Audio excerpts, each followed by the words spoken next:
Boa noite. Está no ar para todo o Brasil, Direito em Debate.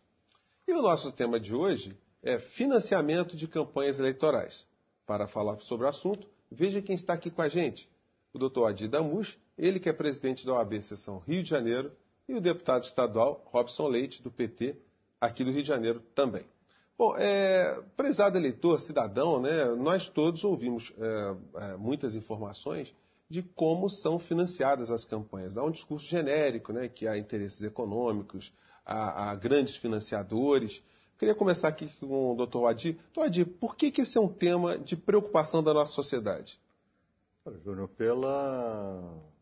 pela gravidade que o assunto proporciona e pelas distorções que esses financiamentos vêm causando à representação parlamentar brasileira e no processo legislativo, sobretudo, né? E também no que diz respeito aos cargos executivos. E acho que é sempre bom fazer isso em todos os setores da vida, nós devemos voltar aos fundamentos, né? Às noções elementares. O que se quer com uma representação parlamentar, né? O que significa exercer as funções de deputado, de senador, representando o povo, representando os interesses do Estado, né? Trata-se de uma missão cívica, né? Trata-se efetivamente de algo que não deve visar a forjar milionários, né? Não se quer com a representação parlamentar que dali saiam potentados econômicos, que se façam fortunas, né? Ao contrário, a expectativa é até contrária a isso. Ora, como explicar que doações de campanha para cargos parlamentares, para cargos executivos, ultrapassam em muito, sobretudo no que diz respeito a uma eleição parlamentar, a soma de todos os vencimentos que aquele parlamentar vai receber no curso do seu mandato. Óbvio que eu estou aqui generalizando propositadamente, né? Óbvio que isso não acontece com todos, mas acontece com alguns e alguns numerosos, né? Então, como explicar isso? Com que interesse se vai para o parlamento, né? Através de campanhas milionárias, né? Se já se sabe de antemão que sequer a soma dos vencimentos vai chegar perto daquilo que aquele candidato auferiu, né?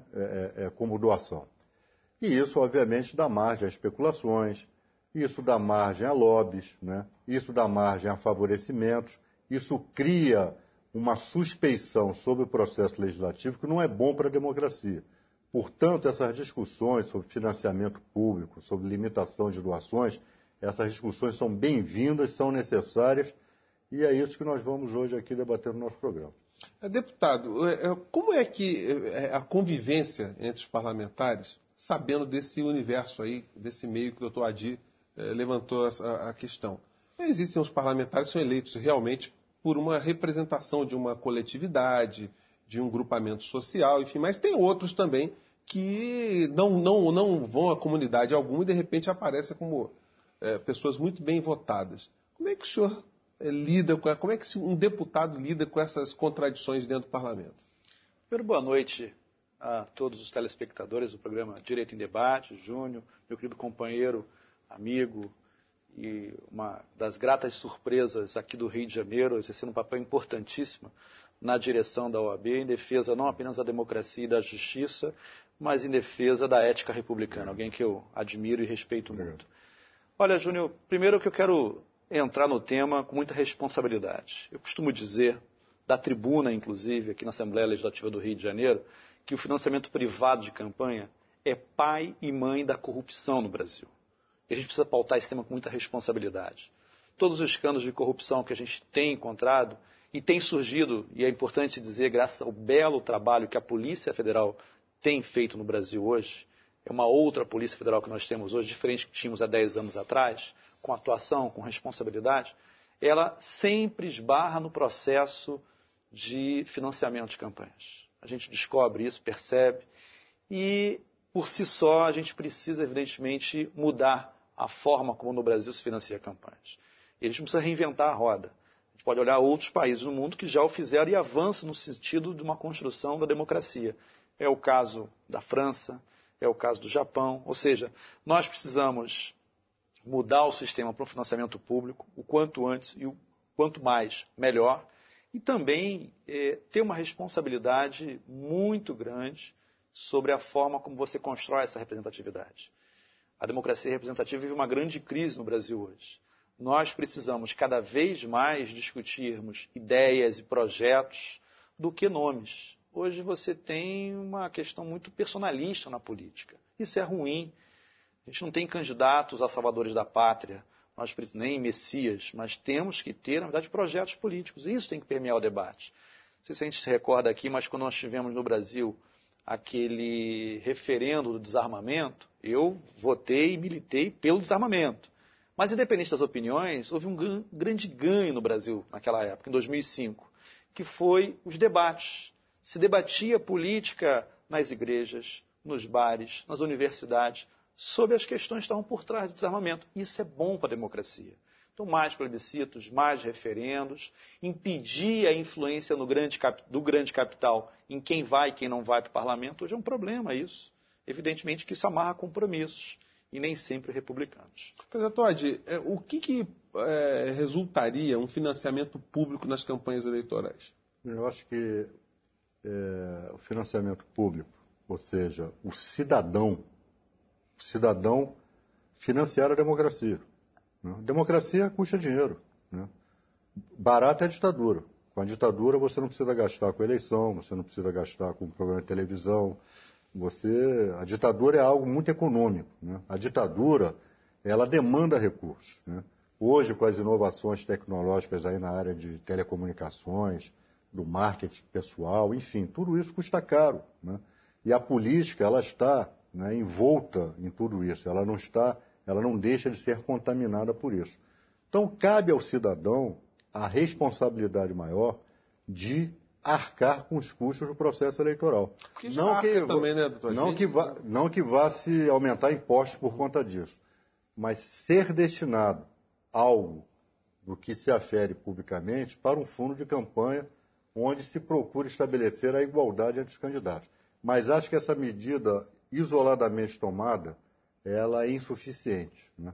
E aí eu defendo a proibição, aí nós temos que ir à esfera privada, e eu defendo a proibição de doação por parte de empresa. Né? Acho que quem quer doar para a campanha política deve fazê-lo como pessoa física e em valores estabelecidos pela Justiça Eleitoral. Né? A desigualdade que existe no mundo econômico, então eu posso, como candidato, o Robson pode, como candidato, ter a seu favor, querendo contribuir com a sua campanha, pequenas empresas que não têm tanto assim para doar. Enquanto outro candidato, por razões, enfim, que não interessam aqui, por essa ou aquela razão, ele consegue a simpatia de empresas multinacionais, de empresas de grande capital, que podem fazer grandes doações. Então, a desigualdade do mundo econômico não pode contaminar o processo eleitoral, onde deve prevalecer a igualdade. Né?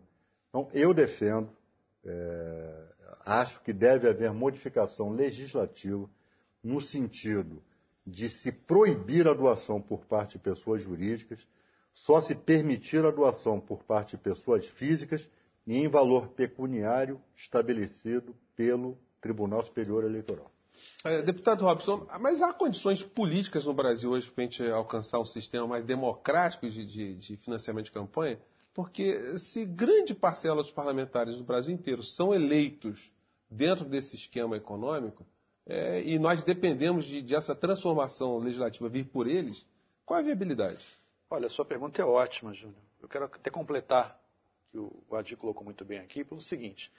Vamos raciocinar juntos aqui. Será que um empresário doa 200, 300, 400, 500 mil reais para uma campanha de um deputado, simplesmente porque quer um país melhor?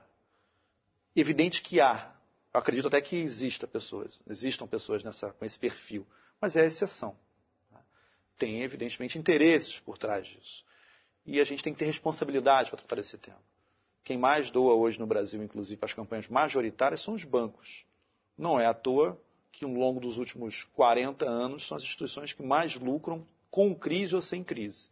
Então, evidentemente, que um parlamento, já entrando na sua pergunta, eleito pela força do financiamento privado de campanhas, ele não tem condições, hoje, de pautar a reforma política. A gente vê, foram, salvo engano, ao longo dos últimos 8 anos, 6 propostas encaminhadas pelo Poder Executivo, debatidas no Congresso, de mudança de uma reforma política que paute o financiamento de campanha. Todas derrotadas, claro, por influência do grande capital. Porque o grande capital também não tem interesse no financiamento público, tem que ser claro com relação a isso. Não tem. Evidente que deputados se elegem por exceção, porque são conhecidos e tal, e com situações diferentes. Mas isso é a exceção à grande regra.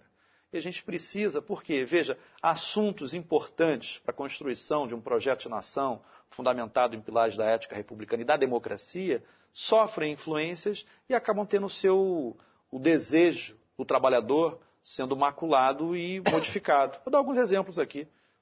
Por exemplo, a redução do jornada de trabalho. A Europa hoje tem reduzido, tem pautado o debate para reduzir alguns países de 35 para 30, ou de 40 para 35. Nós não conseguimos ainda reduzir de 44 para 40.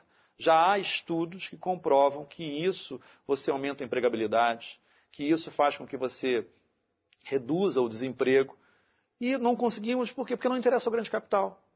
A PEC do trabalho escravo, recentemente aprovada na Câmara Federal, ela levou 12 anos para ser aprovada.